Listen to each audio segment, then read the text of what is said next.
left foot takes your first step, a single thought takes up your whole time. I wanna think that I can see matters lacking form. It takes my whole time. I'm on another thought now. My eyes searching the real face of an angel. This was a guy who could sit down with a cello and play and sing with it in a way that no one on this earth has ever done it before and will ever do it again. Talking Heads was just getting started. I just moved here, and at one point he did some horn arrangements for a couple of our songs. They were peculiar horn arrangements. I had to completely reorient my thinking, and I found that was often the case with Arthur. The amazing thing was he could reproduce my monochordal variations on different Blake tunes that I'd invented, note for note, playing unison with my voice. I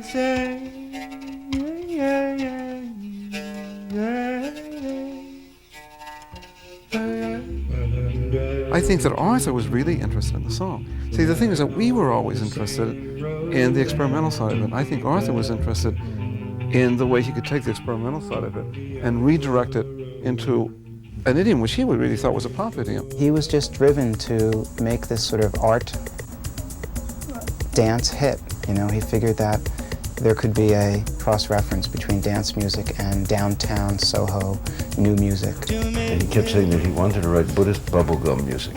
He seemed to have such a wide range of musical interests that at one point he would do something that would seem very avant-garde or whatever word you want to use, and then the next minute he would say, what I really want to do is sound like ABBA.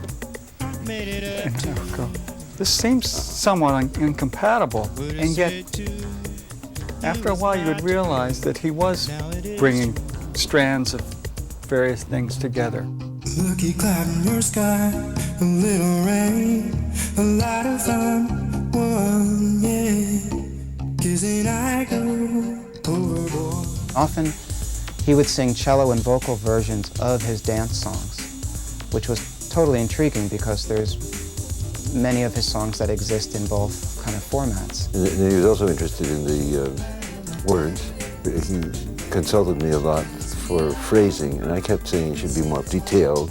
He was saying, no, the pop idiom is generalizations, but he was looking for generalizations which had a slightly erotic or eccentric overtone. He would encourage me to appreciate stuff that I would just write off as being just commercial. He was, I know, very enamored of a lot of Italian pop music. Yeah. Also really beautiful sounding, but it's sometimes very commercial. He heard something in there. It is the mystery of the creative process. It's the mysterious thing that does not submit to formula, but which subverts the formula. You know, when you take a formula like dance music and the personality just comes shining through. And that's what you heard in Arthur's music.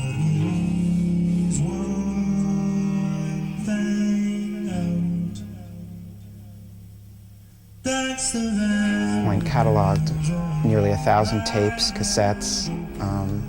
Just there's so many reels of tape and DATs and 2-inch masters that they then not only cataloged all the material but then followed through and put a record out.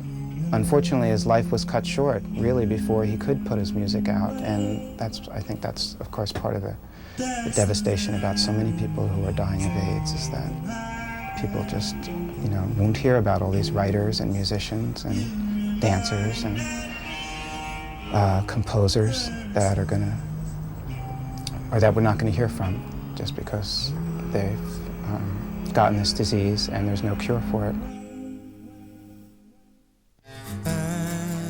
He always felt that he could be a pop star, and that he should be one. Yeah. And I have to say that during a lot of those years, I thought it was just an Arthur idea. When I listened to the record that we actually have ended up with, I think that he was probably much more right than I was. I think it's really somebody who was writing music in the 70s, 80s that was very, very far ahead of his time. Very far ahead. And now I want to do that without entertaining another thought. Out on the ocean surf, I'll have to pull myself together. Now it's harder, I'm not on my turf. Just me and those big old waves rolling